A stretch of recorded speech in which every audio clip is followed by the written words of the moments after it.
इस वीडियो में हम टेक से रिलेटेड, मार्केट से रिलेटेड, बिजनेस से रिलेटेड, ऐप से रिलेटेड और वर्ल्ड से रिलेटेड जो न्यूज़ेस इस समय चल रहे हैं उसको कवर करने वाले हैं। तो पहली न्यूज़ ये है कि यूप जो कि एक फ़ोटो शेयरिंग ऐप है जिसने कि पिछले 6 महीने में अपनी ग्रोथ 30 गुना से भी ज़्यादा कर ली है, जिससे कि पहले इसके यूजर्स बहुत कम थे लेकिन इस समय इसके यूजर्स 2.2 मिलियन प्रति मंथ के हिसाब से आ रहे हैं और डेली एक्टिव यूजर्स इस पर 8 लाख डेली एक्टिव यूजर्स आ रहे हैं। इसकी पॉपुलैरिटी को देखते हुए कई इन्वेस्टर्स ने इस पर $50 मिलियन की वैल्यूएशन के हिसाब से 4.65 मिलियन की फंडिंग इस ऐप को दी है। इस ऐप में प्राइवेट फ़ोटो शेयरिंग और बहुत से फीचर्स वगैरह दिए गए हैं। बहुत से यूजर्स इसमें अपने फ्रेंड्स को जोड़ते हैं, ना कि अलग अलग फ्रेंड जैसे इंस्टाग्राम पे आप फॉलो कर लेते हैं, ऐसा नहीं है। ये जस्ट एक डिस्कॉर्ड साइट जैसा ऐप है, लेकिन इसमें वीडियो फोटो वगैरह आप शेयर कर सकते हैं। इस समय ये ट्रेंडिंग में जा रहा है, इसलिए मैंने इसको कवर कर दिया था। हालांकि बताया ये जा रहा है कि 2026 तक इसके यूजर्स 5 करोड़ तक भी बढ़ सकते हैं। सेकेंड न्यूज़ की बात करें तो एप्पल ने अमेरिका में फिर से अपने फ़ोन्स को बनाने के लिए $500 बिलियन खर्च करने की बात कही है। इसमें ह्यूस्टन टेक्सास में 2.5 लाख वर्ग फुट की नई AI की फैक्ट्री लॉन्च करने वाले हैं जो 2026 तक तैयार हो जाएगी। कंपनी ने अपने उत्पाद को और मजबूत कराने के लिए 10 बिलियन की फंड भी अलग अलग इन्वेस्टर से लिया है। एप्पल की कंपनी ने अगले 4 साल में नई 20,000 से ज़्यादा नौकरियां देने की भी बात कही है, जिसका विस्तार उत्तरी कोरिया, आयोवा, ओरेगन और एरिजोना और नेवादा जैसे क्षेत्रों में होने वाला है। यह कदम अमेरिका को अपने उत्पाद बढ़ाने और अन्य देशों पर अपनी निर्भरता कम करने के लिए लिया गया है। थर्ड न्यूज़ की बात करें तो मेटा ने अपना AI चैटबॉट अब मध्य पूर्व और उत्तरी अफ्रीका MENA के 10 देशों में शुरू कर दिया है, जिसमें अल्जीरिया, मिस्र और सऊदी अरब UAE भी शामिल है। यूजर्स अब इंस्टाग्राम, व्हाट्सएप, फेसबुक और मैसेंजर पर @meta टैग करके इसका इस्तेमाल कर सकते हैं। कंपनी अरबी भाषा में भी अपने फीचर्स को जोड़ने वाली है। बता दें तो अब तक मेटा AI 13 भाषाओं में 42 देशों में मौजूद था, जहां की 700 मिलियन से ज़्यादा लोग इसका इस्तेमाल भी कर रहे थे। फोर्थ न्यूज़ की बात करें तो गूगल से संबंधित पैटलिटिक्स ने नेक्स्ट 47 के नेतृत्व में $14 मिलियन की फंडिंग जुटाई है, जिससे इसकी कुल पूंजी $21 मिलियन इस समय पहुंच चुकी है। यह AI संचालित प्लेटफॉर्म कंपनियों और वकीलों को एक साथ जोड़ता था, जिससे कि वह अपने मुकदमे से रिलेटेड और भी जो कार्य होते हैं उसको आसान बना सकते थे। पिछले 6 महीनों में इसका जो यूजर्स हैं वो 18 गुना ज़्यादा बढ़ चुके हैं, जिसमें कि गूगल और एक्सरोस जैसी कंपनियां शामिल हैं। अब यह यूरोप और एशिया के बड़े बड़े बाज़ारों में भी उतरने वाली है। इसकी नई फंडिंग और नई नई टेक्नोलॉजी की टीम जो है उसको और भी बेहतर बनाने की कोशिश कर रहे हैं, जो कि आने वाले समय में शायद इसका विस्तार करेंगे। फिफ्थ न्यूज़ की बात करें तो अमेरिका में पेड़ काटने के बाद उसकी लकड़ी अक्सर बेकार हो जाती है, जिसको देखते हुए एक शख्स जिसका नाम कैवियन था उसने इसका फिर से इस्तेमाल करके काम के रूप में लाने का प्रयास कर रहा है।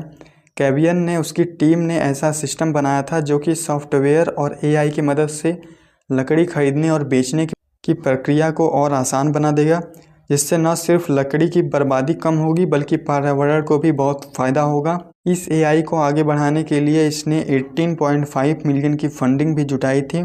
अब यह देखना होगा कि ये कंपनी कितनी आगे बढ़ती है। 6 न्यूज़ की बात करें तो जियो ने 195 रुपये में अपना जियो हॉटस्टार का प्लान लॉन्च किया है, जो कि 90 दिनों तक चलने वाला है। अगर आप क्रिकेट देखना चाहते हैं तो आप इस प्लान को ले सकते हैं। नॉर्मली 195 में अगर 90 दिनों का मिल रहा है तो मुझे लग रहा है बहुत सस्ता ही दे रहे हैं ये लोग। 7th न्यूज़ की बात करें तो वर्डप्रेस के मालिक ने बीपर को $125 मिलियन में खरीद लिया था। उसे texas.com के साथ जोड़ने के लिए अब बीपर ने iOS डेस्कटॉप साइट और बहुत से ऐप को लॉन्च किया है, जो पहले से ज़्यादा तेज़ काम करेंगे और बैटरी को भी कम लेने वाले हैं। इसमें सुरक्षा फीचर्स भी काफ़ी दिए जाएंगे। फिलहाल ये ऐप मैसेज और लॉगिन डेटा को बीपर क्लाउड के साथ जोड़ता है, लेकिन आगे आने वाले समय में ये यूजर्स को डिवाइस को और सेव करने के लिए नए नए फीचर्स को ऐड करने वाला है।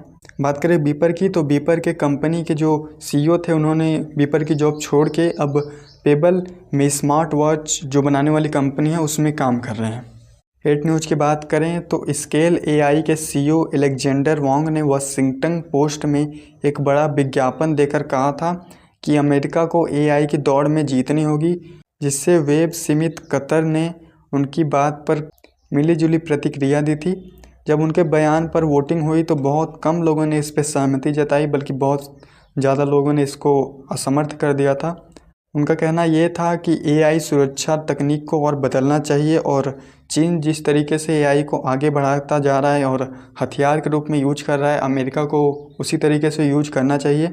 इसी दौरान स्केल एआई के कतर सरकार के साथ इन्होंने 50 एआई सरकारी ऐप्स बनाने का भी बात कही थी, लेकिन सीमित हुआ था कि यह अमेरिका एआई।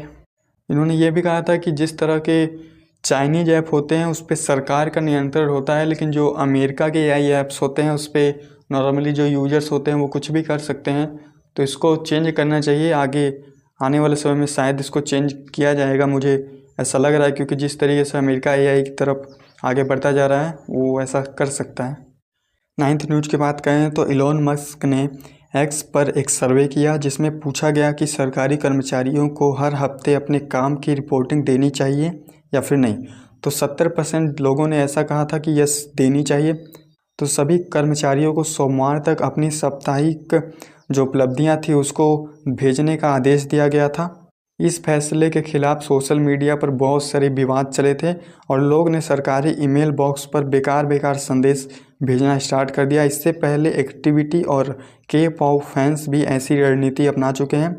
वहीं नई सरकारी ईमेल सिस्टम को सुरक्षा करने पर सवाल उठाए जा रहे हैं, क्योंकि 2015 में ओपीएम का डाटा ऐसे ही हैक हो चुका था। मस्क ने डीओजी टीम को सरकारी सिस्टम तक पहुंचाने की बात कही थी, लेकिन फिर भी सरकारी जो हमले हैं और जो साइबर अटैक हैं वो अभी भी बढ़ता जा रहा है। इसी वजह से इन्होंने अपने कर्मचारियों को कहा था कि आप जो साप्ताहिक अपना उपलब्धि टाइप का दे देंगे तो पता चलेगा कि आप कितना काम करते हैं, कितने अच्छे से काम करते हैं, तब हम इस पर और भी आगे बढ़ सकते हैं, वरना कुछ हो नहीं सकता। 10th न्यूज़ की बात करें तो स्पेस एक्स ने कहा है कि जनवरी में स्टारशिप्स का ईंधन धमाका लीक होने की वजह से, जिसमें उसमें आग लग गई थी और संपर्क टूट गया था। कंपनी के मुताबिक तेज कंपन के कारण ईंधन प्रणाली पर ज़्यादा दबाव पड़ने की वजह से यह गड़बड़ी हुई थी। अब FAA की मंजूरी का इंतज़ार हो रहा है, क्योंकि अगली टेस्ट उड़ान इसको करने के लिए इसकी मंजूरी लेनी बहुत आवश्यक हो चुकी है। इस धमाके में तुर्क और कैकोस के तटों पर बहुत सारा मलबा इसका बिखर चुका था, जिससे हल्का सा नुकसान भी हुआ था। भविष्य में ऐसे खतरों को रोकने के लिए बहुत सी सुरक्षा प्रणालियों का उपयोग किया जाएगा।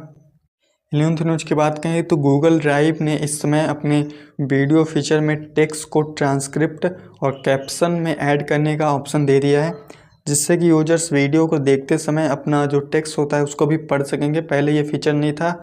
इसी समय इस फीचर को जोड़ने की बात चल रही है ताकि गूगल को और भी जो यूजफुल होता है वैसा बनाया जा सके। 12 न्यूज़ की बात करें तो 2024 में टिकटॉक पहला नॉन गेम ऐप बना था जिसने 6 बिलियन इन ऐप खरीद से कमाए थे, जो कि यूजर्स ने उसके गिफ्ट कार्ड वगैरह खरीदे थे। Q4 2024 में 1.9 बिलियन की कमाई इसने की थी। पूरे साल में सिर्फ यूट्यूब और गूगल वन इससे आगे रहे थे, बाकी सारे ऐप्स इससे पीछे रहे थे।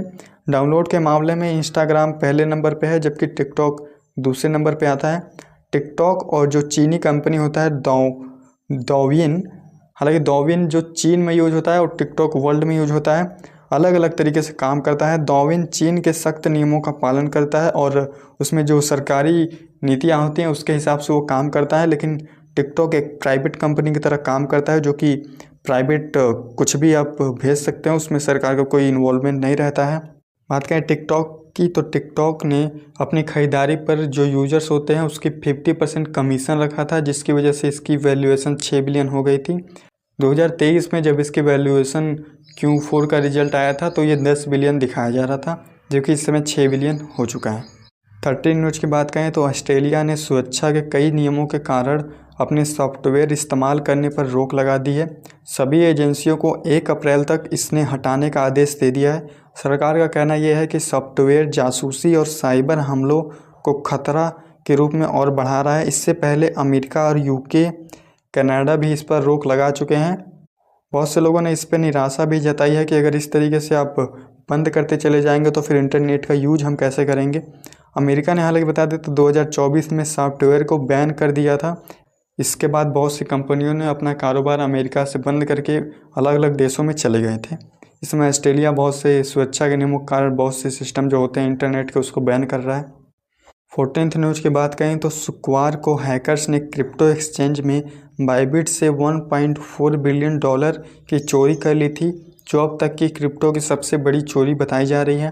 क्रिप्टो एक्सपर्ट्स का मानना ये है कि इस चोरी के पीछे नॉर्थ कोरियाई का हाथ है। इसमें बहुत से जो सॉफ्टवेयर की डाटा होते हैं, डेवलपर्स होते हैं, वैसा बताया जा रहा है कि नॉर्थ कोरिया ने बहुत से अपने डेवलपर्स को इस तरीके से ट्रेन किया था कि वो उनके वॉलेट और बिटकॉइन को हैक करे। हालांकि नॉर्थ कोरिया ने इस पर कोई भी जवाब नहीं दिया है। अभी भी रिसर्च इस पर चल रही है। बहुत से जो टीम के नेटवर्क्स हैं उन्होंने नॉर्थ कोरिया को ही जिम्मेदार बताया था, क्योंकि शायद उनका सर्वर कुछ हद तक नॉर्थ कोरिया से मैच कर रहा होगा। इसी वजह से आगे देखेंगे कि नॉर्थ कोरिया इस पर क्या प्रतिक्रिया अपनी देने वाले हैं। तो यही थी हमारी 14th न्यूज़ की वीडियोस। Thank you.